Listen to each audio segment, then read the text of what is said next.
რობას ჩაული.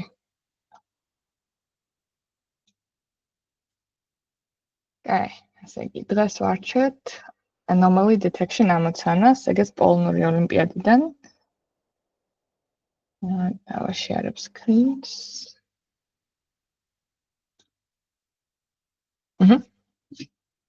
Okay. დიდად აჩანს ხო? Okay, შენია.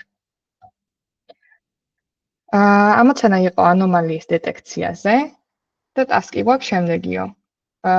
შემოგთავაზოთ self-supervised ან unsupervised ალგორითმი, რომელიც დადეტექტებს ანომალიებს. ანომალიები ერთით არის დალეიბლებული, ნორმალურები ნოლით. თქვენმა solution-მა უნდა გამოიყენოს აუცილებლად neural network-იო.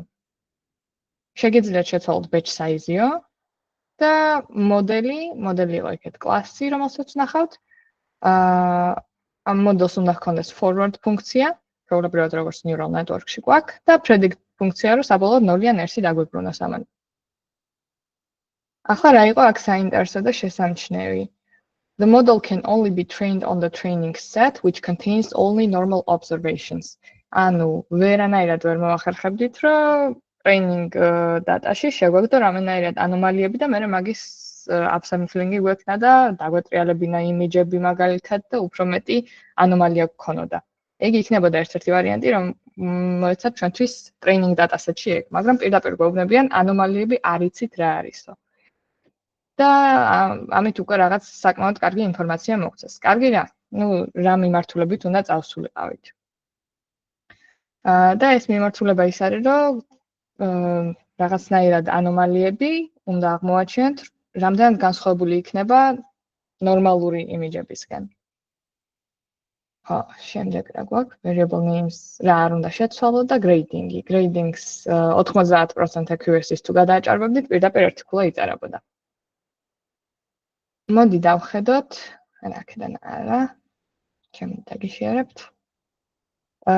შემდეგი სტეპი, რაც კარგი იქნებოდა რომ გაკეთებინათ ალბათ, იყო რომ შეგეხედათ თვითონ მონაცემებისთვის. ამისთვის შეგეძლოთ, რა ვიცი, EDA გაგეკეთებინათ, მაგრამ პირობიდანაც მიხვდებოდით, რომ მხოლოდ ნორმალურები გვაქვს training dataset-ში. მერე ფოტოებზე რომ შეგეხედათ. და გადმოვთავაკეთ.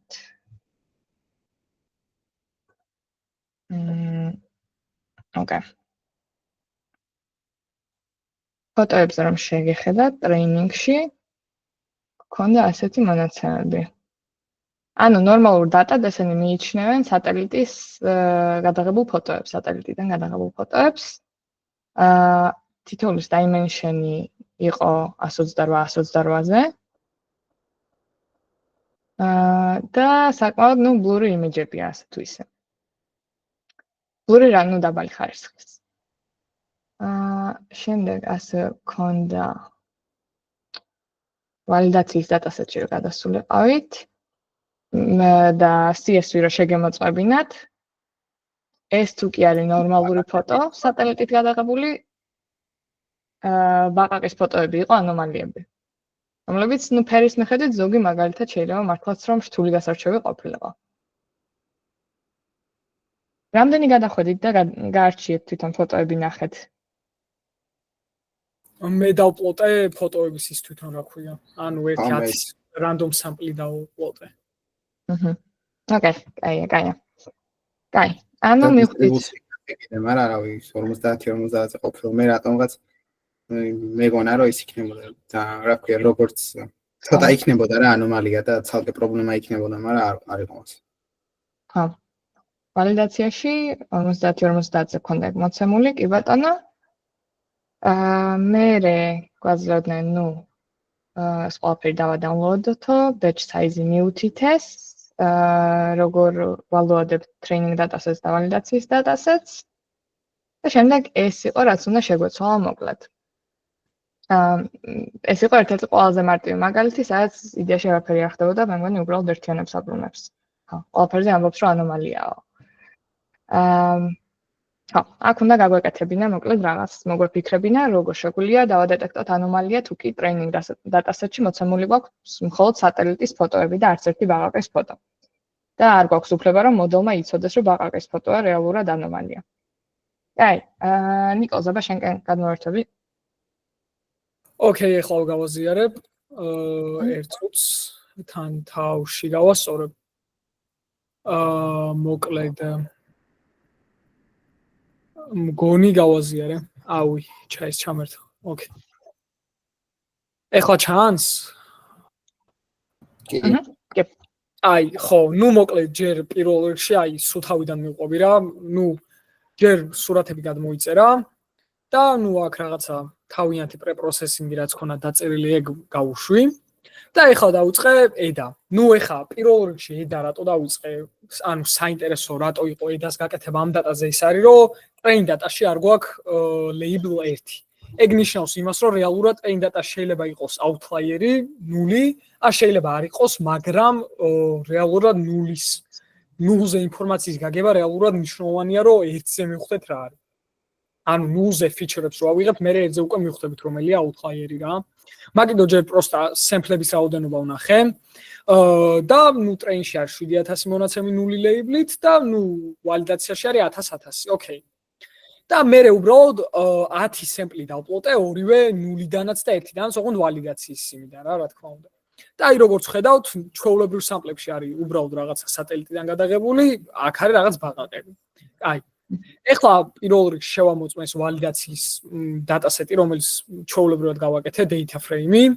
ნუ data frame-ში პროსტა ფაილის ის იყო რა და label-ი. ხო, ეს დიდი არაფერი და ეხლა თავარი მიზანი იყო, რომ რეალურად რაღაცნაირად დამეყვანა ორ განზომილებიან ისეთ ინტერპრეტირებად დატაზე, რომ მე აღქმა შეგვეძლოს რა არის 0 და რა არის 1. რომ რაღაცა პატერნი თუ არის, დავინახოთ და აზრი გამოვიტანოთ რა.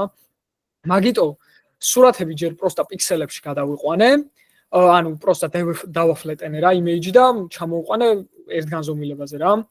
და ნუ მე X-ში შევიყვანე ეს data, გამოვიყენე PCA, ხო აქ ნუ GPT-ს უთხარი რომ ეს გაეკეთებინა და ნუ 50 კომპონენტზე გავაკეთებინე ეს.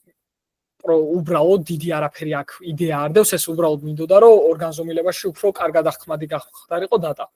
და გარდა ამისა, ანუ PCA-ზე კი გავაკეთე, მაგრამ TSNA-ზეც მინდოდა, იმიტომ რომ ალბათურად აკეთებს არასუპერვიზირებულ სწავლებას და საინტერესო იქნებოდა რომ გვენახა ამაზეც. მიუხედავად იმისა, რომ შეიძლება რამე მნიშვნელოვანი არ ეთქვა. და აი როგორც ხედავთ, TSNA-ზე რო შევხედავთ, რაღაც ისეთი პატერნი არ არის. მაგრამ ნაწილობრივ თუ დააკვირდებით, აი ცოტა ეს აქეთ მარცხნივ რო არის და ეს მარჯვნივ რაღაცა საინტერესოა. და მაგიტო პროსტა PCA-ს ვნახე და აი ფაქტია უბრალოდ რომ ეს ძალიან ვრცელდება და ძალიან outlier-ია, ანუ აი PCA კომპონენტებს თუ დააკვირდებით, აი ეს staples-ფერ ძალიან ისე არის. ცალად თითქოს დაყრილი და ეს შეკუმშულია, რაც უკვე ნიშნავს, რომ რეალურად რაღაცა აზრი არსებობს კლასტერებს შორის და ანუ რაღაცა რანდომულად ის არა, ხო გიგი? აქ ანუ ასეთი ის რომ მოგწეს რა PCA, ამაზე დაყრდნობით არ შეგვიძლია ვთქვათ, რომ ნორმალური განაწილებაა? აუ ეგ ზუსტად არ ვიცი. ანუ ერთი რაც ვიცი, ანუ აი ეს კლასტერები რო ყოფილიყო ესე შეხე, აი აქეთ რო განაწილებულიყო რაღაც ნაწილი და აქეთ რაღაც ნაწილი. მაშინ რაღაცა ისეთ solution-ის მოფიქრება შეიძლებოდა მე რომ წრფივად გაგვეკეთებინა არასუპერვიზირებული სწავლება რა, ანუ რეალურად PCA და TSNA არის წრფივი. და ანუ ეგ ცოტა არასწორი მიდგომაა PCA რომ ამ დატაზე ვიხმარე, იმიტომ რომ სურათი წრფივი რანაირად იქნება, ანუ შეუძლებელია. მაგრამ ანუ რეალურად ეს მიდგომა იმას გვეუბნება რა არის ეს სურათი და რეალურად მართლა დანაწევრებადი რომ შეიძლება იყოს, მაგას გვეუბნება რა. მიუხედავად იმისა, რომ ანუ ეს წრფივი არაფერს არ მოგცემს. ხო და ეხლა მოვიდა ესეთი იდეა რა. ანუ რეალურად რახან წრფივი არ არის და რაღაცა არაწრფივი პატერნი გვინდა დავინახოთ და ნუ თუ წრფივი იყო, მაშინ მაინც რაღაცა შეგვიძლია საუკეთესო ვარიანტი არის აუტოენკოდერი. ეგა ნუ ფაქტი რა. ხო და ნუ საუკეთესო ვარიანტი კი არის აუტოენკოდერი, მაგრამ ცოტა რაღაცა ინოვაცია მინდოდა ჩამედო, იმიტომ რომ ჩვეულებრივი vanilla აუტოენკოდერით რავი, არ მიცდია, მაგრამ წესით არ იქნება უკეთეს solution-ი. და ვიხმარე contractive autoencoder-ი რა. და ანუ contractive autoencoder-ის მთელი აი ძალიან მარტივი მუღამია, რომ აი რაღაცა სურათი რო იყო, აი მაგალითად 5x5 პიქსელით, ერთ ნებისმიერ პიქსელს ძალიან მცირედით შევცვლით და თუ საბოლოოდ მე encoder-ში როცა გაივლის bottlenecks და decoders, თუ რეკონსტრუქცირებული output-ში აი ძალიან დიდი ცვლილება იყო და input-ისნაირი რეკონსტრუქცია ვერ აღადგინა, ესე იგი იმ პატარა ცვლილებამ რეალურად რაღაცა ისეთი მოახდინა, რომ latent space-ში ვექტორები აირია. და ანუ ეს რეალურად იმიტომ გამოვიყენე, რომ პატარა ცვლილება როცა იქნებოდა სურათში ბაყაყსა და აი სატელიტ შორის, შესაძლოა რაღაცა მოდელი რეალურად ისეთ ფიჩერებს აიღებდა, რომ არ გაგვიფუჭდებოდა რა სიტუაცია და აი შეიძლება პატარა პიქსელის ცვლილებამაც ბაყაყებში რაღაცა პრობლემა გაეჩინა და აღიქვა ისე როგორც სატელიტის იმეიჯი. და მაგითო პროსტა შემოვიტანე კონტრაქტივ აუტოენკოდერი, განსაკუთრებული არაფერი რა, ანუ ჩვეულებრივი აუტოენკოდერია პროსტა ერთ იმას ამატებს, რომ ერთ მცირე პიქსელს სვლის ან რაღაც აი ძალიან მცირე რაოდენობის პიქსელებს და ნუ ცხადია მაგან ეფექტი არ უნდა მოახდინოს თვითონ რეკონსტრუქციაზე. თუ მოახდინა, ესე იგი ცუდად დავატრენინგეთ რა. და ნუ აქ პროსტა 3 16 16 ხო ესე წავიდა, ესაა ენკოდერ ლეიერი, ჩვენი აუტოენკოდერის. მე აქ ბოთლნეკში როცა გაივლის, ნუ ცხადია იქ latent ვექტორებში რაღაცა ოპერაციები მოხდება და ნუ მე უკან დეკოდერით ვაბრუნებთ ისევ აუთპუტს რა. ხო და ეხლა მნიშვნელოვანი რა არის? ნუ forward pass-ი ჩვეულებრივად რო ენკოდერში უშვებ და მე რასაც მივიღებთ აქედან დეკოდერში და ნუ აქ prediction-ი მე რა, ნუ განსაკუთრებული აქ დიდი არაფერია. Просто reconstructed batch-ს რო ავიღებდით, ნუ error-ი ავიღე ჩვეულებრივად root mean squared error-ი, ხო? mean squared error-ია ბოდიში. და ნუ მე უბრალოდ რაღაცა მცირე threshold დავამატე. ამაზე რაღაც tuning-ი რომ ექნა შეიძლება უკეთეს შედეგი მივიღო, მაგრამ აღარ მიფიქრია რა. მაგაზე 0.0 გიწერია? ხო, ნუ რაღაც 0.7 რო დამეწერა, შეიძლება უკეთეს რაღაც ექნა, მაგრამ არ მიცდია რა, იმიტომ რომ ცოტა დროში ვიყავი შეზღუდული. და ნუ მე გავწვრთვენი მოდელი, ნუ GPU ვიხმარე რა თქმა უნდა, იმიტომ რომ შედარებით ტენზორებში მუშაობა რახან გვიწევს თვითონ იქ წესით, რა ვიცი. ხო, ტენზორ ნუ რეალურად რახან ნეირონებს ვატრენინგებთ, საუკეთესო ვარიანტია რა GPU. და ნუ ჩვეულებრივად MSL-ს ვიხმარე, იმიტომ რეკონსტრუქციის ლოსი ეგაა, ანუ კრაიტერიონა და ოპტიმაიზერი ადამი. ადამვე რომ ეხმარა, შეიძლება უკეთეს შედეგი მივიღო, მაგასაც ვაღიარებ. და ნუ პროსტა დავატრენინგე და საბოლოო ჯამში რო დატრენინგდა 0.78 მივიღე. და მეორე იდეა რაც მომაფიქრდა იყო ვარიაციული აუტოენკოდერი, მაგრამ ერორი ამომიგდოდა, მაგიტო აღარ გავაგრძელე, მაგრამ ვარიაციული აუტოენკოდერის мотиваცია ის იყო, რომ ნაწილობრივ რეპარამეტრიზაცია რო აქვს ვარიაციულ აუტოენკოდერს, ეგ ძალიან კაია, იმიტომ რომ ანუ back propagation შეგვეძლებოდა თვითონ აუტოენკოდერში გაგვეკეთებინა, რაც vanilla-ს არ აქვს. ხო მეტი განსაკუთრებული არაფერი რა. ოტამიკ accuracy მაჩვენე რაზეა train modelიდან დაგიბნა validation. Okay, script-ში გიწერია. დიახ. ერთი შეკითხვა პირველზე მაგ TSN-ის და PC-ის სადაც აკეთებდი. ფოტოები რო დააფლათენე RGB-ების ჩვეულებრივად, ანუ ერთი პიქსელი 3 ნაწილად 3 value იყო დაფლათენებულ range-ში. აი ეგ მართლა არ მიფიქრია, მაგრამ წესით ეს data როგორც დატრენინგებულია, ჩანელებიდან პირდაპირ რო დაფლეთენდება, გადმოვა რა 3-ვე RGB ჩანელი, მაგრამ ზუსტად არ ვიცი, ხო ეგეც საინტერესო ნაწილია. და საინტერესო რა, ოდნავ მაინც გამოჩნდა რაღაც ანომალიები რო უფრო განზე იყო. ნუ ხო, მაგრამ მაინც არაწფივი რო არის, ჩანს რა, მაგრამ TSN-ზეც ჩანს, რომ უფრო ცენტრში ნორმალურებია და განზე მიდის ანომალია. ხო. ეგეც ჩანს აქ. შეიძლება ეგ უფრო ფერის ამბავი იყოს. სატელიტისანაც ძალიან მსგავსი ფერები ქონდა სატელიტის ფოტოებს. ხო, ეგეც შეიძლება. ხო და ნუ კიდე ეგ მეორე მიზეზია სხვათა შორის, რატო შეიძლება იყოს კონტრაქციული აუტოენკოდერი უკეთესი, იმიტომ რომ ანუ რეალურად სურათები ბაყაყის და სატელიტის ახლა რანაირად უნდა დაემთხოს, მაგრამ ერთი პატარა პიქსელი მაინც რო დაემთხოს და მაგის გამო რეკონსტრუქცია გაგვიფუჭდეს, მერე ხო პრობლემა იქნება რა. ხო, ანუ იმით რაც გააკეთე იყო, რომ მარტო ერთ პიქსელზე აკეთებდი? თითო პიქსელის ცვლილებაზე? არა, ანუ სურათი ავიღე მთლიანი და აი თითოეული პიქსელი გადმოვიტანე მერე აი ამ pixel data-ში რა. არა, მე ქვემოთ კონტრაქციული. კონტრაქციულზე ამბობ. კონტრაქციულზე? ხო, კონტრაქციულზე, ანუ პიქსელის ცვლილება მაინც სად არის? აბა, ეგ სად არის? ხო, ერთ წუთს გადავხედო.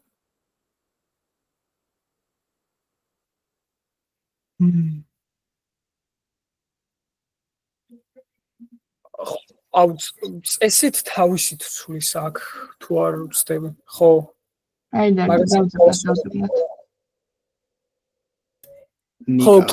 ეს LLM-ს თუ დააწერნე იქნება LLM-მა მოვატყუა და просто აუტოენკოდერი შეიძლება ხო მართალი ხო მაგრამ ნუ ვუთხარი რომ კონტრაქციული გააკეთეთ ხო მაგრამ ოკეი ხო ნუ საბოლოო ჯამში მაგითაც ვსდი ხა და აი Y-ზე ერთი შეიძლება კიდე რომ უფრო მაღალ განზომილებაზე თუ ვიზავთ კონვოლუციას ანუ encoding-ს რა 3-დან 256-ზე არ მიცდია შეიძლება უკეთეს შედეგი მოგცეს და მე 256-დან 3-მდე რა დეკოდერში ეგ შეიძლება უკეთესი ვარიანტი იყოს რა ზუსტად არ ვიცი დავჩეკავ ახლა კონტრაქციული არ გამიგია მანამდე მაგრამ ხო იდეა makes sense რომ ცდილობდა რომ ოდნავ პატარა ცვლილება რომ იყოს სატელიტში რამე ფერი შეიცვალოს ოდნავ 1 პიქსელის მაინც ბაყაყი არ უნდა იყოსო ხო ანუ იგივე ანუ რეკონსტრუქცია არ გაფუჭდეს რაღაც პატარა ცვლილების გამო ხო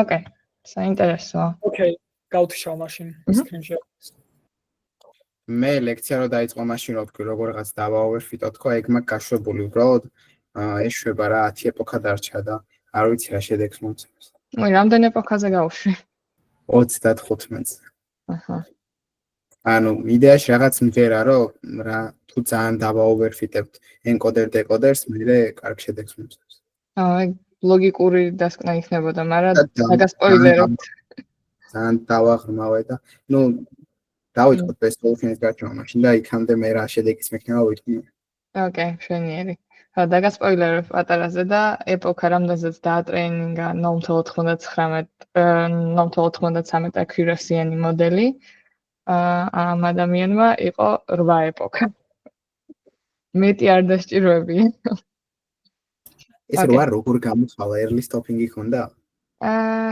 ალბათ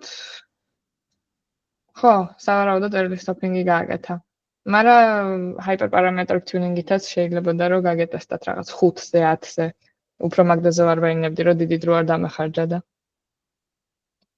10-ზე უკეთესი გამოდიოდა ხოლმე ოკეი დავაშერებ ისევ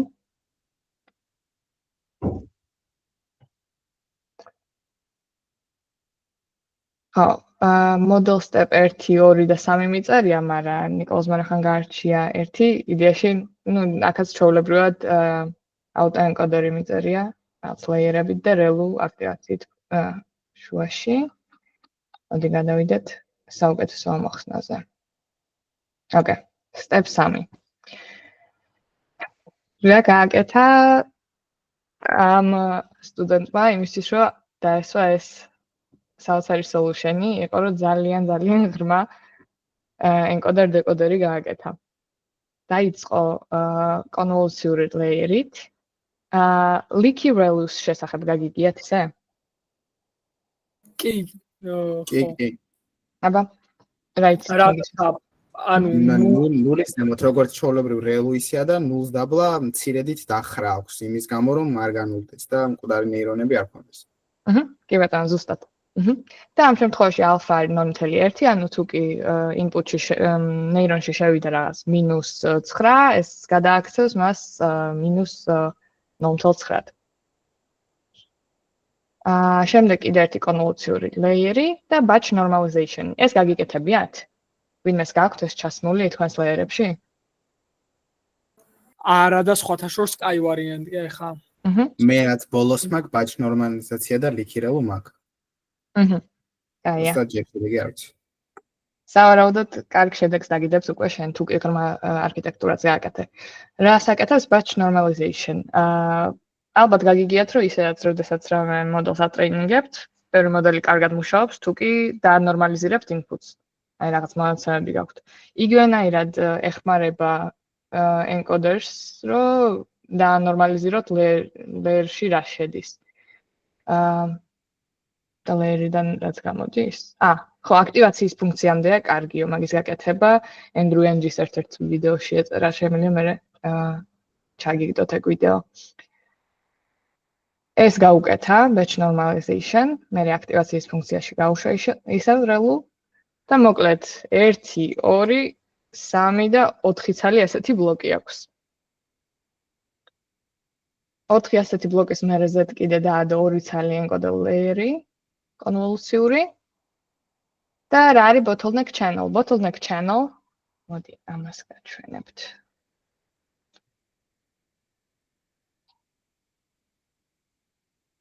ჩანს არ არჩას. ესე ვიზავ. Autoencoder-ში როგორი არქიტექტურა გვაქვს? ვერ გავადით. ეს მაინც უნდა შევცვალო, რას ვაშიარებ.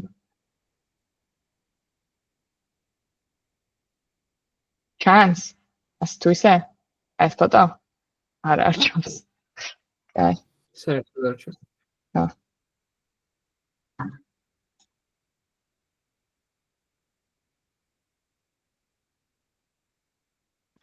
მაშინ ესე გადმოვრთავ.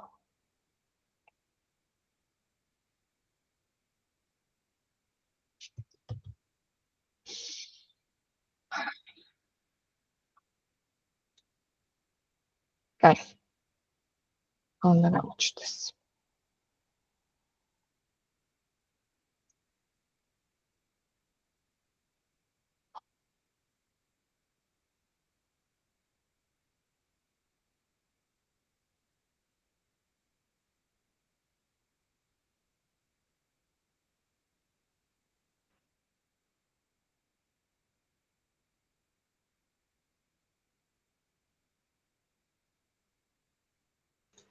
უი, ტაბები იმდენი ვცვალე, რომ საერთოდ გამომვრთო შეხვედრიდან. აი, მე გადახურდა ლეპტოპი, ესეთი რა ვუქენ. თითქოს არაფერს არ ვატრენინგებ, ორი წამი. კაი. წნიან სკრინს დავაშერებ, რომ არ გაწვალოთ არც თქვენ და არც ლეპტოპი. ოკეი. ესე გამოიყურება autoencoder-ის არქიტექტურა. გვაქვს encoding layer-ი, ჩვენში bottleneck layer-ი, რომელიც არის რეალურად უკვე დაკომპრესებული ამ layer-ების გავლის შემდეგ, რაც გამოვიდა ჩვენი ფოტო, ხო? bottleneck layer-ი, რაც უფრო დიდია, ანუ უფრო რო დავაკომპრესირებთ, უფრო ბევრ რამეს ვინახავთ. თუ კი მცირეა, უფრო ნაკლებ რამეს ვინახავთ. და ესეთი რამეა ნათქვამი იდეაში არ არის საჭირო ძალიან დიდი bottleneck layer-ი გქონდეთო. იმიტომ რომ ანომალიის დადეტექტება თუ გინდათ, სავარაუდოდ ალბათ შესამჩნევია ეს ანომალიები, თუ კი ნაკლებ features უფრო მცირეს გავხდით bottleneck layers და main feature-ებს შეინახავს, ასე ვთქვათ. ეს არის შუაში bottleneck layer-ი, ამას ეძახიან და მერე მოდის decoding layer-ი, უკვე რაც გვიბრუნებს დარეკონსტრუქცირებულ საწყის ფოტოს. ხო და აქ ვამთავრებთ აქ bottleneck channel-ი არის რამ ეს feature map-ი რაც არის ბოლოს. decoder layer-ი ზუსტად საპირისპიროა იმის. ვიწყებთ კონვოლუციურით, მერე up block დაუძახა იმას, იმიტომ რომ ამებს down blocks ეძახდა და ასეთივე 4 up block-ი გვაქვს. ეს 3, 4. ბოლო 2 transpose-ი. და threshold-ი, აი, რაც გეწერა ნიკოლას, threshold-ი ამას უწევია 0.009. ეს დაასკვნა ოღონდ ვალიდაციიდან. რამდენად სწორია, რამდენად არასწორია, ну, შეიძლება ახლა თვითონ ტესტინგში არა ბალანსირებული ყოფილიყო, ხომ? ხო? როგორ? ანუ ტესტირებით აიღო და რაღაცა თეორიული არა, ხო, ამის უკან. არა. ოკეი. ну, იდეაში მცირე უნდა იყოს, თუ კი კარგად დაატრეინინგე ნორმალურ რამებზე, ნორმალურ ფოტოებზე, წესით, საკმაოდ კარგად უნდა ახერხებდეს, რომ დაარეკონსტრუქციროს საწყისი ფოტო. ამიტომ ანომალიებზე უკვე ან ოდნავ მეტიც თუ კი არის რეკონსტრუქციის ერორი, ეს loss-ი დაუძახოთ, მაშინ ანუ ანომალია. ეტყობა როგორც ჩანს ამ ხელა ლეიერების შემდგომ ძალიან კარგი რეკონსტრუქცია გამოსდიოდა მოდელს, მაგიტომ ძალიან მცირესაც თუ კი გასწდებოდა, უკვე ანომალიას უწოდებდა და მაგრამ ეს დასკვნილია დიდი ალბათობით, ნუ ახლა არ უწერია რით დაასკვნა, მაგრამ ვალიდაციიდან დაასკვნიდა ამას. სხვანაირად ვერ იზავდა. forward ფუნქციაში ჩვეულებრივად შემოდის ფოტო უშვებთ encoder-ში და მერე decoder-ში. prediction errors ესეც არის mean squared error-ი. x-ი თუ არის საწყისი ფუნქცია, this-ის უწოდებს დაარეკონსტრუქცირებულ ფოტოს, სხვაობას იღებს ამ ორ შორის, ეს ითვალისწინებს სამივე dimensions, ანუ RGB value-ებსაც და იღებს საშუალო ამ squared errors.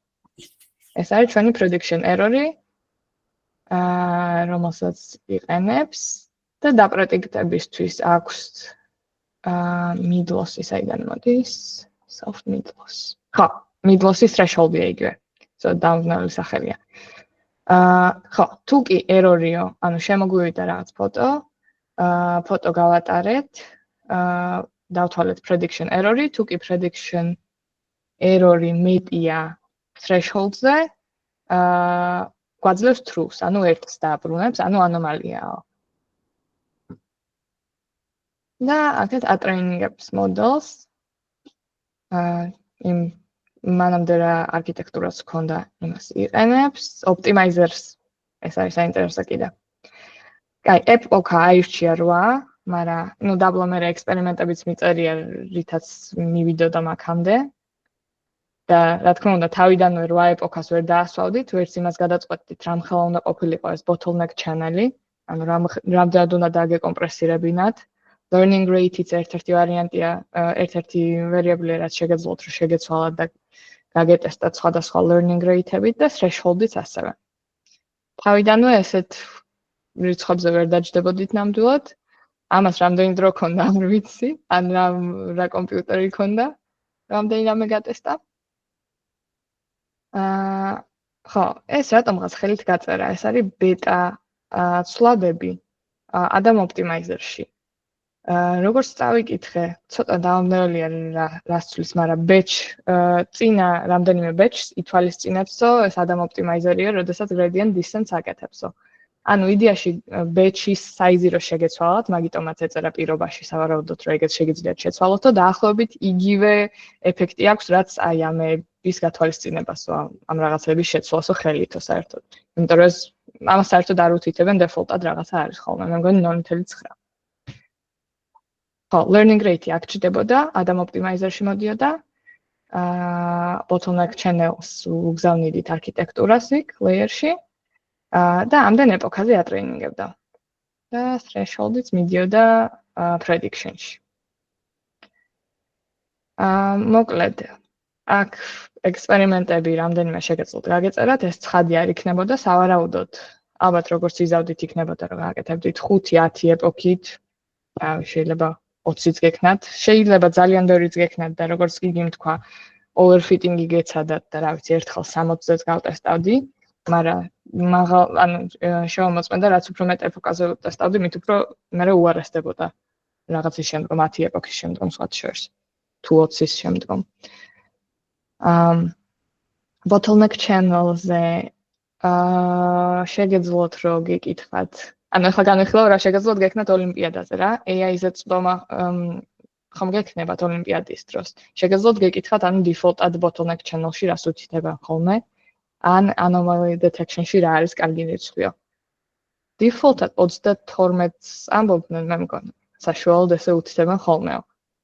მაგრამ ნუ შესაძლოა გეფიქრათ რომ მოდი დრო მაქვს და გავტესტავ იქნებ 5 ჩანელი საკმარისი იყოსა და აი 5 20 40 გაგეტესტათ 64 learning rate-ი საშუალოდ იდეაში ძალიან შორი არ არის ნორმალური default value-ებისგან, იმიტომ რომ ოკეი. დავამთავრებ და წავიკითხოთ კომენტარიც. სხვა შორის ერთ-ერთი ყველაზე კარგი შედეგიანი.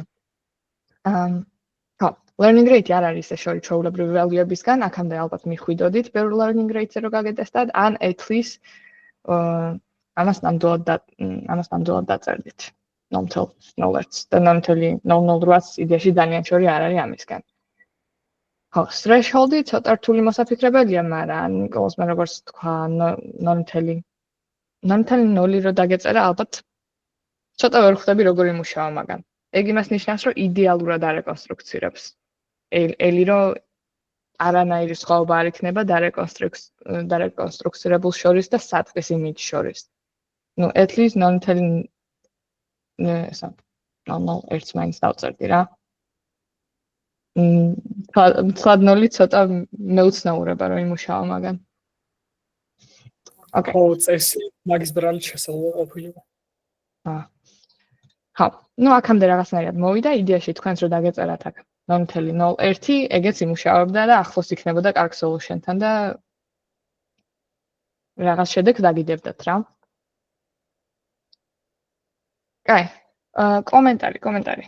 ესე იგი, გიგის ტრენინგი დამთავრებული 0.80 მაგრამ ანუ ეგ არის რომ იმ 35 ეპოქამ ანუ არ იმუშავა რა უბრალოდ ანუ 35 ეპოქა რო ვატრენინგე ბოლოს ლოსი მომცა 0.0 რაღაც მოკლედ ძალიან დაბალი ლოსი მომცა მაგრამ მეკურესი მომცა ძალიან დაბალი ასე და ანუ 8 ეპოქაზე გავუშვი ცოტა რაღაც გავამარტივე ძალიან ჩახუჭუჭებულიც არ მინდოდა რა და გავუშვი 8 ეპოქაზე როგორც ახლა თქვით მასე და ბოლოს ანუ ის მქონდა ლოსი მომცა 0.02 მაგრამ მეკურესი მომცა 84 ოკეი და რებიცადე batch normalization და relu და leaky relu წადე კი, ანუ თავიდან რომ ჩოლებრად კონვოლუციით დავიწყე, მე batch normalization და leaky relu და ნუ ასე ვანაცვლე და ანუ რა ქვია, დეკოდერით ზუსტად ენკოდერის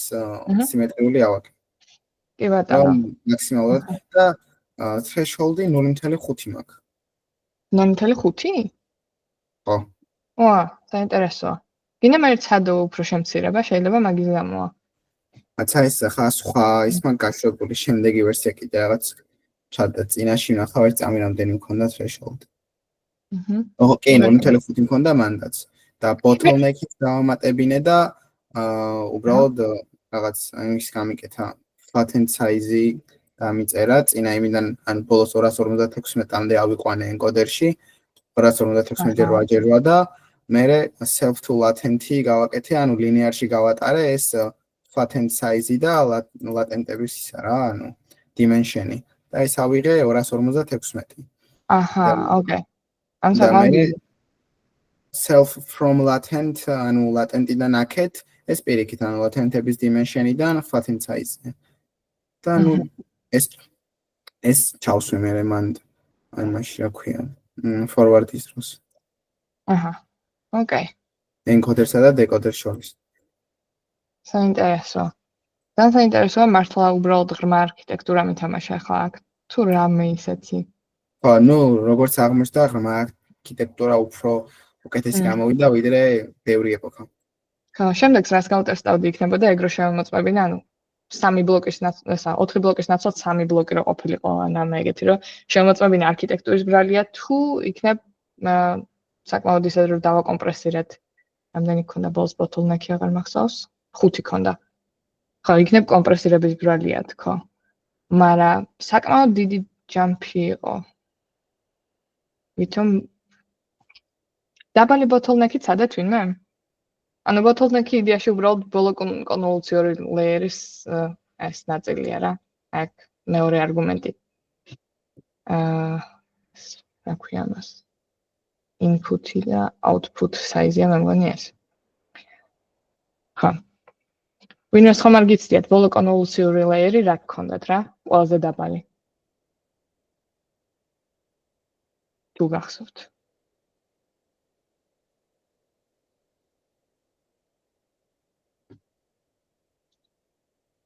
მე 10-ითაც გავტესტავდი, მაგრამ მე მგონი 2 წამი აბა დავხედოთ აქ რა მქონდა. bottleneck-ი 7-ზეც მიწერია. მოდი აბა ამ ექსპერიმენტს დავხედავ, ეს არანული მაქვს, იმედი მაქვს არ გაქვს რა. ეს რომელი იქნებოდა? 1 2 3 4 5 6 უნდა იყოს.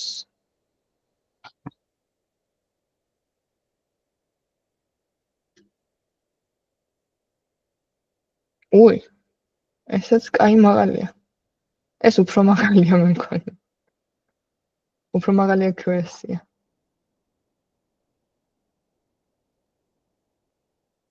აჰა. კაი.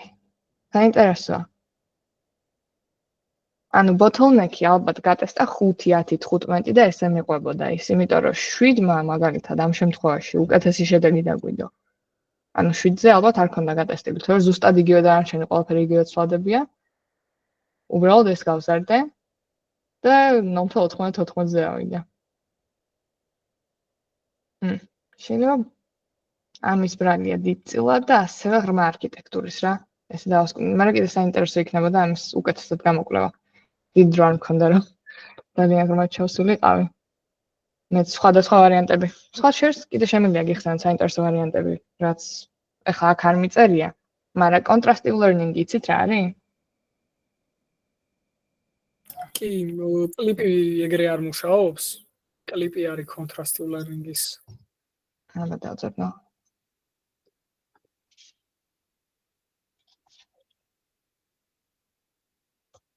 არ ვიცი ეგრე მუშაობს თუ არა. ისო გაიგედა.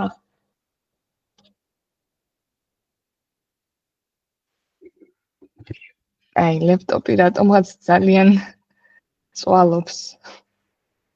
ჩემი ხმა ისმის? კი, ისმის. ისე გაისმის. უცებ ყველაფერი გაშავდა.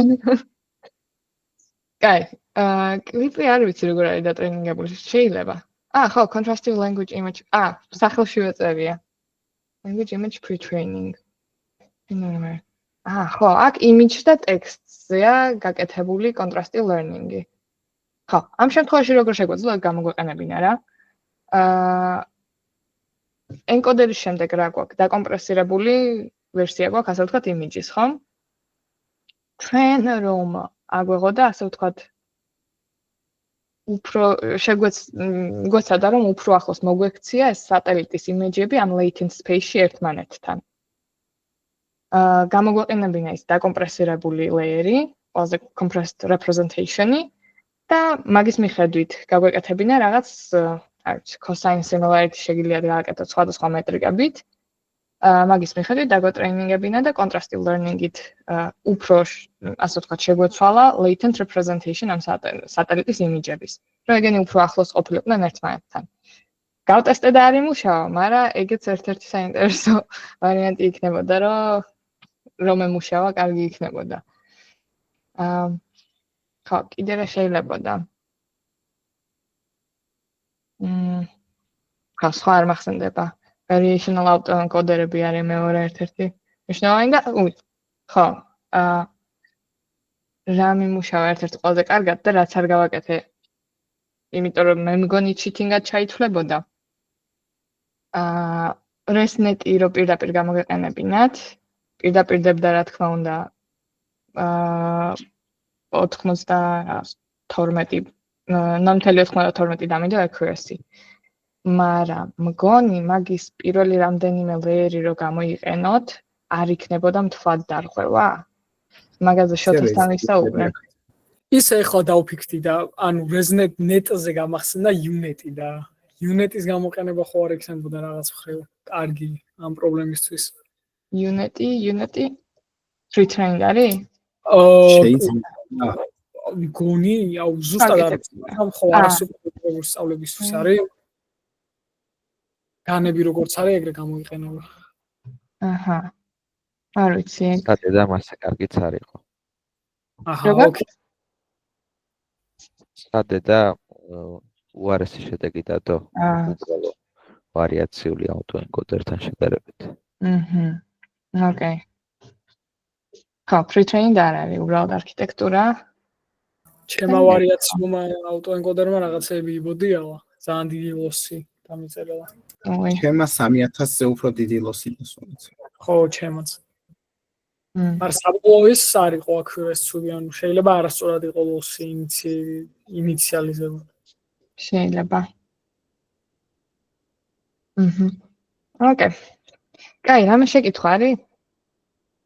თუ არა დღეისთვის ხო არა და შენი რო ჩააგდო მე ამ ამოცანის. კი ბატონო. ოკეი. პოლონურად უწერია რა, კომენტარები რა თქმა უნდა პოლონურად წერია, მაგრამ ჩაგიგდებთ ლინკს. აი ქვე რო ატვირთოთ, კაი იქნება, სადაც ამოცანა იყო ატვირთული, შოთა რო ატვირთავს ხოლმე, ან Discord-ის. კი ბატონო. წინა ამოცანასაც ატვირთავ, ეგეთ არ ამიტვირთავს მგონი, მართალია. კარგი. ალბათ თუ კი სხვა შეკითხვა არ არის, გავთიშო recordings და მოვიწყდეს.